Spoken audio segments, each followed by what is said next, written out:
récupère le pouvoir.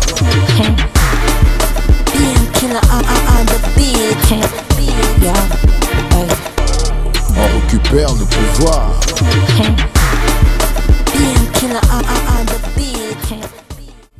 Bote na biso nyonso bana Kimbantseke esika nyonso bozwami o bozwi occasion ya kolanda ki magazine na bino Kimbantseke na biso oyo ezali désormais magazine oyo ekobanda koinforme bino mayematali commune na biso Kimbantseke na biso na yango tolobi ete bozala branché pe bosabonner beaucoup plus pour que bolanda évolution ya commune na bino sur tous les points na yango lisusu tolobi ete mpona mokolo ya lelo tokosolola mayematali calcul politicien na kati ya commune na biso sengli boye ba ete mona moko ya commune na biso na kombo ya honorable Eliel Litonga a organisaki milulu pe pona kokutana na ba base na ye wana ezalaki ya mibale ya misatu bo sengli boye ba ete ONG nouvelle chambre de métier avec l'appui ya fondation Insider ba organisaki forum moko o ba renisaki ba entrepreneur nyonso ya changu esalamaki awa na kati ya commune na biso ya Kimbantseke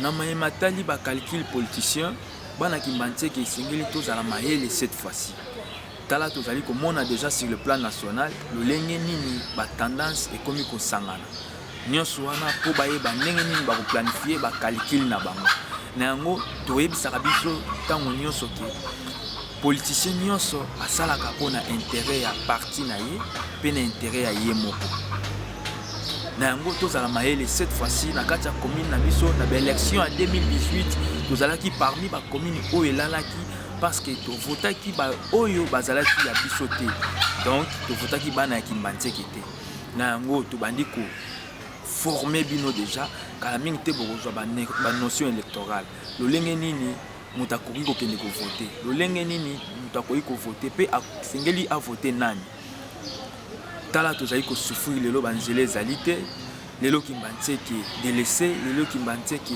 etikala bongo parce que tovotaki baye bazalaki ya biso te tokotanga bakombo te na baye bazala na kati ya mboka na baye bazali libanda ya mboka biso nyonso toyebi baye tovotaki oyo bazalaki ya biso te c'est pourquoi magazine oyo elobi ete Kimbantseke na biso ekotikala ya biso vaut mieux na kati ya ba divergence na biso communal toyeba kobimisa digne fils ya mboka na biso na yango mpona point oyo tolingaki to rappeler bino bana ya Kimbantseke nyonso na ba oyo bazali libanda na ba oyo bazali na kati ya mboka ete sengeli tobima lisusu ba commune ya bazoba te oyo mpona t-shirt mpona jus mpona 5000 francs okei kopesa mongongo tovwa na yo na moto oyo yebi ni lupango na bango moto oyo yebi histoire na ete na kati ya commune na bino mpe boza conscient ke bomona bango quelque part mais mpona bamoyen mpo babwakaki zelo quelque part baye bazwi biso bavoi tala lelo na yango cette fois-ci tokovote bandeke te tozala prudent biso bana Kimbantseke toyeba nani tosengeli kovote mpe mpona nini tosengeli koevote mpona deuxième point ya magazine na biso ndenge toyebisaki bino na introduction ke ndeko na biso mwana mboka mwana mabele mwana ya Kimbantseke honorable Eliel Litonga arenisaki babase na ye na kati ya salle ya Sirop oyo ezali pene ya morgue ya Kintwadi na kati wana micro ya magazine na bino Kimbantseke na biso eyaki pe tout au long ya masolo na ye abandaki na koremercier babase pe bana nyonso ya Kimbantseke oyo bazalaki présent aloba apresentaki susu monsieur Pascal oyo azalaki directeur ya campagne ya élection na ye na 2018 alobi ete directeur asalaki musala na ye très bien kasi seni ndenge kaka toyebi ete élection ya 2018 ezalaki attaché na ba irrégularité ebele ndeko Eliel azali koregrete te lolenge nini azwaki siège te mais na misato azangaki pe te kolobela mayematali actualité ya mboka na biso surtout phénomène oyo tozali kovivre nango phénomène ya ram ezali taxe nini aexplikaki comment est-ce que ram ezali konuire population mpe na suka nango azangaki te kolobela baobjectif ya lisolo na ye alobaki baobjectif ya lisolo na ye kasi tokosenga na bino bolanda mpe tokocomprendre biso nyonso bongo tozonga mpo tokontinue masolo na biso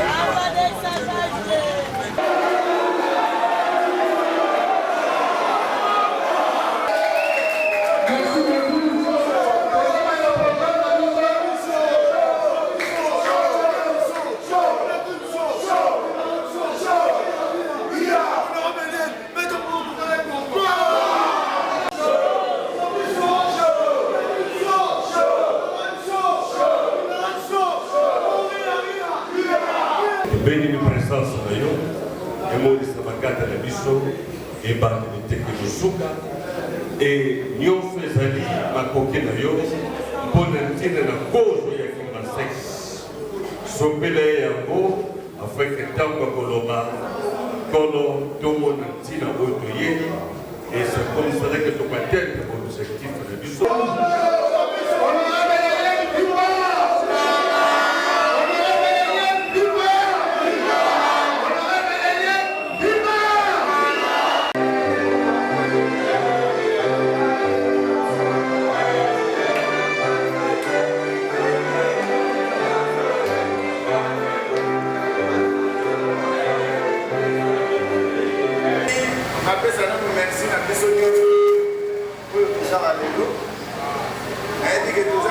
Par rapport à la base de la Ranambo, la représentativité est importante, que c'est une merci.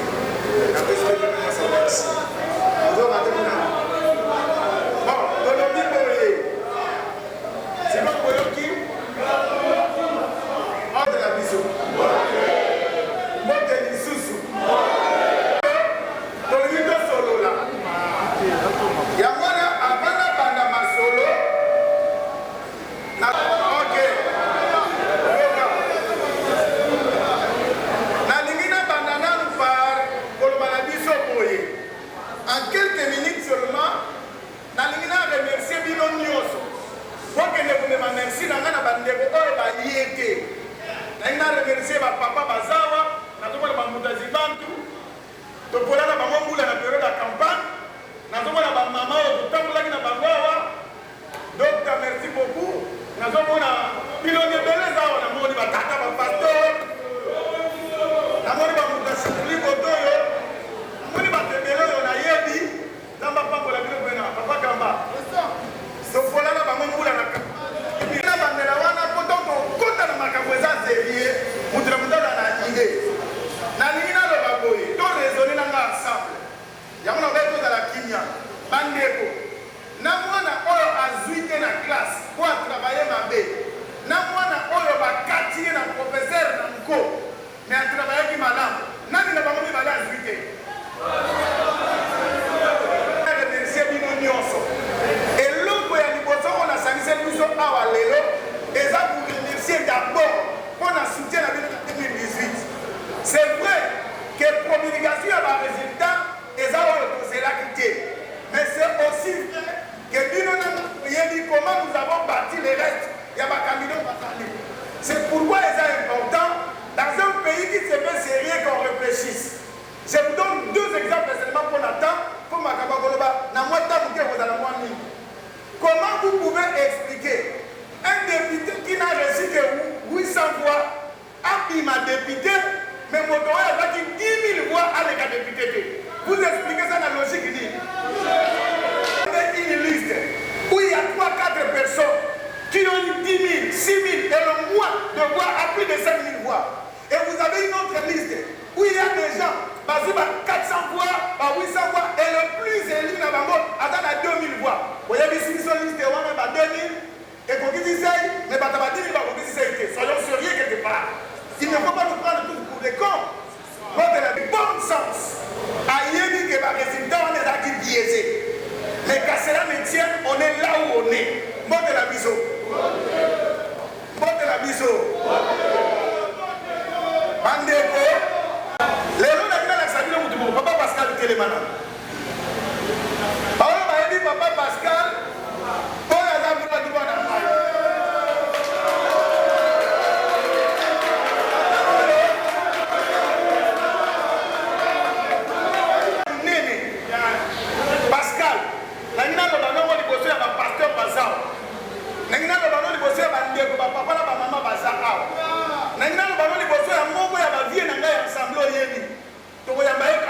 Nous avons présenté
chose qui n'existe pas.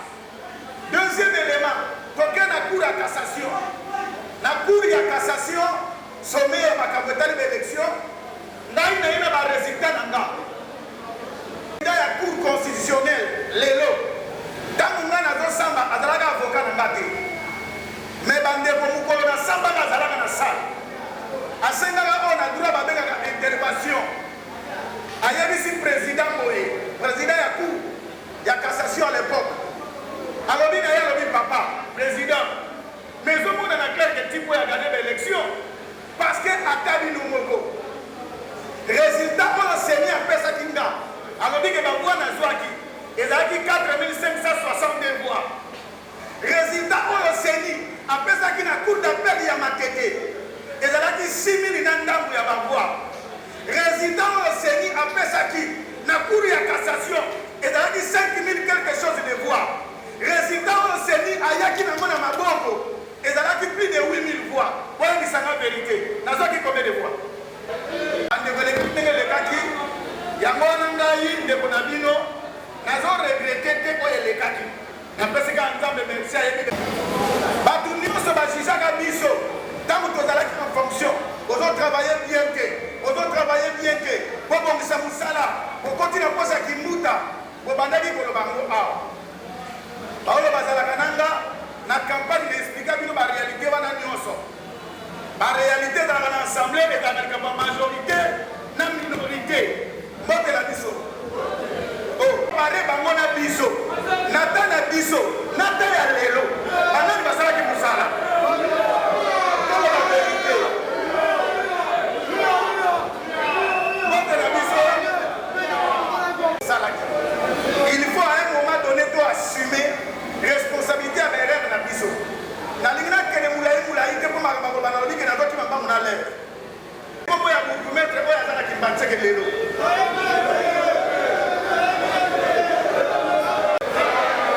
Est-ce que ma mouta bozola na malade? Parce qu'aujourd'hui il y a un problème. Le problème c'est que FCC oyo to combattre que biso dans la période électorale. Na l'année d'élection va pas voter à voter.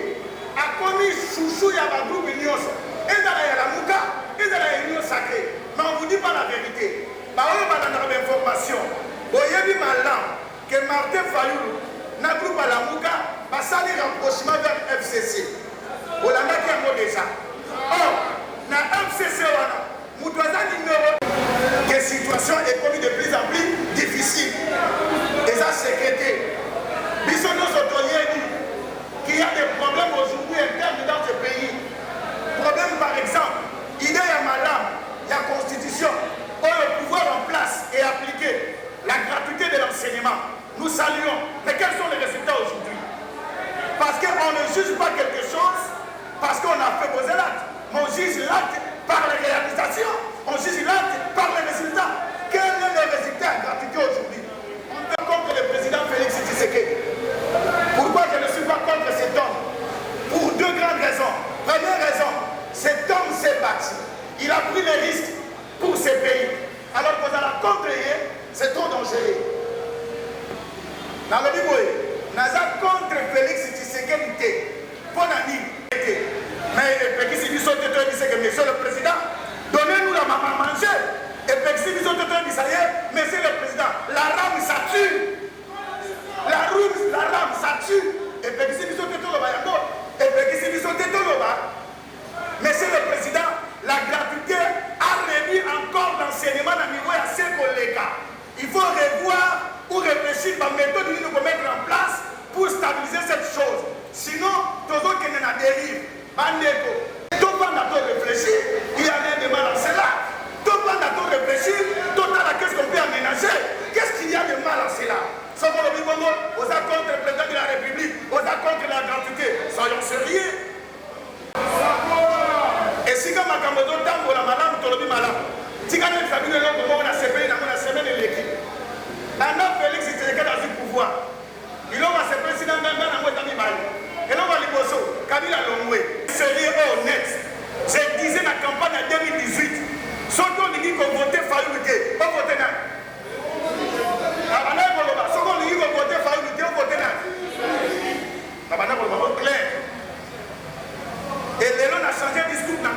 je suis cohérent et je suis honnête dans ma condition dans la vie. Mais seulement, et l'homme, parce que mais on va comprendre. Qu'est-ce que ça veut dire le rapprochement entre Israël et la RDC? C'est un grand atout. Mais la même là, moi de la biso, donc on va me mettre une félicitation au Sali Malam. Les Américains c'est mon compte, Koto, Tobo Missa. Ou les Abolinga, mon compte, Bebo Sundaye. Ce qui dit, ton continent dans ma campagne, ton condamné qui 18 ans passé, il y a pas Djanelo. Na tango Djanelo, na midi Djanelo, na poko Djanelo, na butu Djanelo, et en conclusion, Toza à la condition Toza, ma camozo be ba de mal en pire. Bandeko, si quand ram, et donc sous ça n'a foutu ma ram. Bandeko n'anga, tala, et ça normalité. Ma camouya ram et ça normalité. Oh, ma votation est un parlement. Oh, et ça qui n'a l'air de musique. Comment pas de musique et moi, ça n'a pas l'air de. Parce qu'il y a des gens qui sont dangereux. Le Seigneur est juste. Mais je vous dis la vérité, la rame n'est pas bonne. Et ça lui fait un message à ma mère pour le pouvoir en place. Ce que ça n'a pas tout dit, on va commencer à la sécurité. Ce que vous dites à Félix, ce que vous dites pouvoir le récit, il faut lui dire, Monsieur le Président, supprimez la rame. Ce n'est pas trop lui demander. Et ça pour l'inalité, supprimez la rame. Ici, ma téléphone, pas dans la facilité pour retrouver à moi. Au bout de sa mission. Rami Yango, ma téléphone, combien possible pour retrouver à ma Bungaki? Zéro.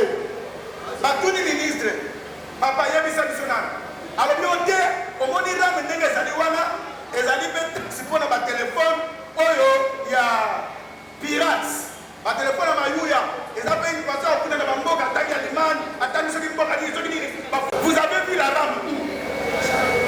Écoutez-moi bien, Bato Bazawa, papa et maman vont raisonner. Taxe et de la redevance. Redevance et de la conclusion, il y a Moussala l'État salé la Kyo. Si vous avez des Sanga, Toto Foutara, parce que l'État salé une en retour. Point na biso ya suka pona magazine ya mokwalelo ezalaki ndenge toyebisaki bino ke forum monene esalamaki na kati ya mabele na biso Kimbantseke oyo ezalaki organisé na nouvelle chambre de métier par l'appui ya fondation Anseder. Esengeli toyeba ete ba-entrepreneur nyonso ya Tchang bakutanaki awa na kati ya mabele na biso Kimbantseke mpe na suka na yango ba-entrepreneur nyonso oyo balandaki formation bazwaki ba-brevet tolanda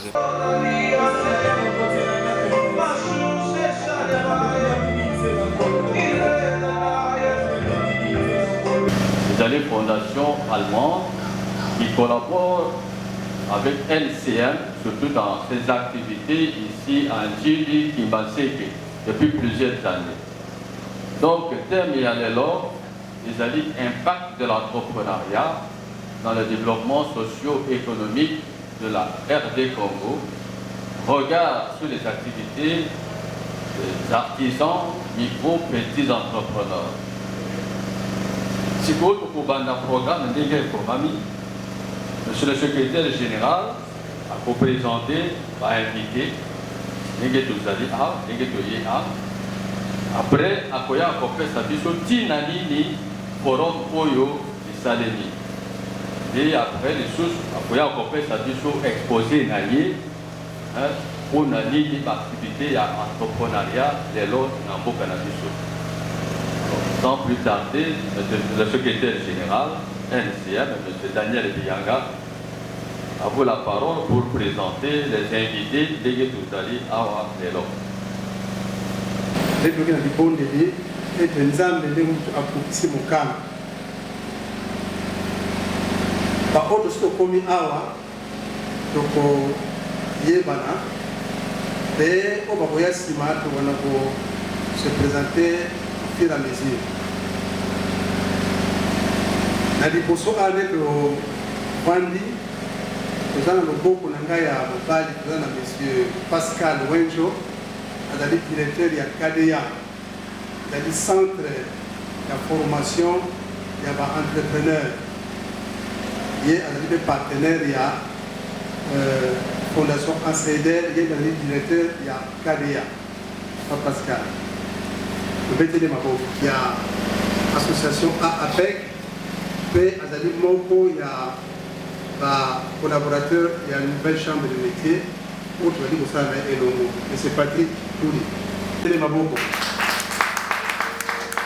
n'a pas passé à la délégué personnel à ministre d'État économique et financier mondialement grosse marqué par un ralentissement de la croissance, la dégradation des conditions de vie et la montée vertigineuse du chômage, la réflexion sur les opportunités de création d'emplois et l'élance des activités sont sans doute un menu de tous les programmes de développement économique national. Et la lutte contre la pauvreté est devenue l'un des principaux objectifs des pays en voie de développement tels que la RDC. En effet, la crise économique que traverse la RDC aujourd'hui est caractérisée entre autres par de nombreuses distorsions dans les circuits des biens et services et la faible performance des services publics. Donc, on a des pays riches, ça va faire cette question pour se aider. Et quand ces populations, c'est des pauvres. Compliqué. D'autant plus que le pays nourrit des paradoxes certains, criants. Vaste pays, immenses ressources naturelles, l'agriculture, la ressources forestières, minières. Mais sa population vit dans la misère la plus noire et vit parmi les plus pauvres de la planète. Et dans le pas. Compliqué. Ça m'a fait ce que je suis belé dans mon pays. En beaucoup de choses, pays, et puis ce moment pauvre. C'est très compliqué. Totali, la liste de pays, de ma classe à Kayango, parmi les derniers pays. Même pour vous, les Oyo, les alliés pour les Kabiso, ils sont RDC, c'est compliqué. Car l'entrepreneuriat constitue le levier incontournable pour augmenter non seulement le niveau de vie de la population, mais aussi l'immersion de la classe moyenne. Bon côté, mon mouké, moussala mouké, tout le moussala les athées. Parce que comme son mot, vous avez mouké, moi tout ça là, les athées. Moi l'État, le gouvernement a eu autre solo là, bayokani, lundi, bana nyonso na école. Et c'est côté. C'est que bayokani musone mati. C'est que musone mati. Papa Siri va vous dire quelque chose.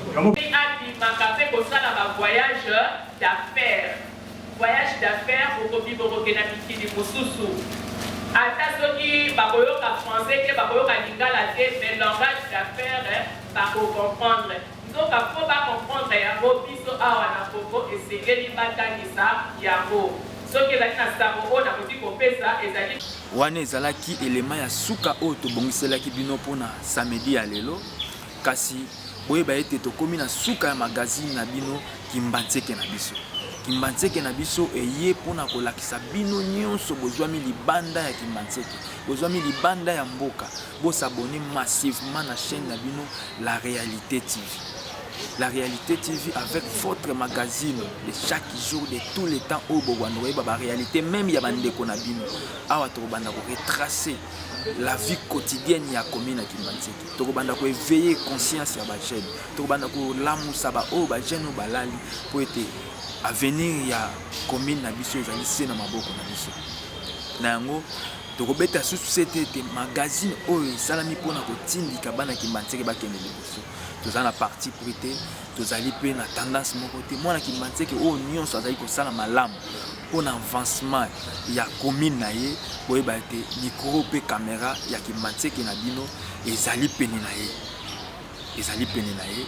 ba contact na biso ezali wana bobenga biso bozala jamais déçu oza na manifestation na yo oza na conférence ozali na o nyonso kosalama na kati activité nyonso socio-politique osalama na kati ya commune ya Kibanzeke tokohésite te mpona koya kocouvrir yango mpo ete to etala yango sur les places publiques mpo ete totia yango na chaîne na biso pour ke bandeko oyo bazwami libanda ya Kibanzeke bayebaka mpe évolution ya Kibanzeke lolenge moko mpe ndeko oza libanda soki ozali na likambo kosala mpona commune na yo kohésite te na koleka na banimero na biso okozala le bienvenu mpe tokozala na contact ya malamu merci botika malamu tokanisi kaka bandeko nyonso baza libanda napesi ndeko na nga réel makengo mbote mingi Hans Liperché Tulomba le moine je te salue avec des barbes jolies je pense à mon frère Dr Jerez Kibesi moto mokie bongo tala ebele tosengeli boyeba ete awa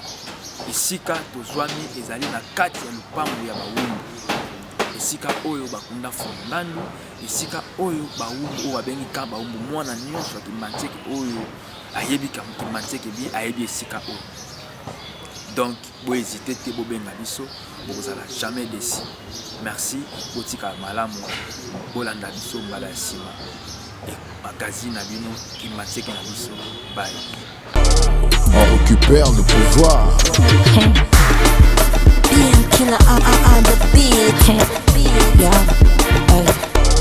On récupère le pouvoir.